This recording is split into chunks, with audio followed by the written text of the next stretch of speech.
Alright, so here's how you can change language on your Windows PC or laptop.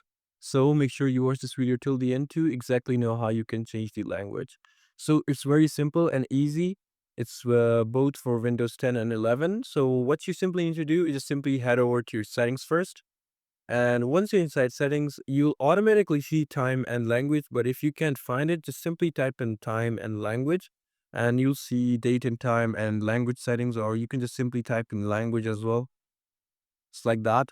And once you go into the language settings, right over here, you'll see language. Simply press on that and here, as you can see now, you can add language or you can use Windows Display Language. So I only got English as the United States, but if you press on add a language, there are many other language. And let's say if I want to add a language, so here, just like that, it's gonna search for all the language features and it's gonna install the language pack. After that, you need to install the language pack.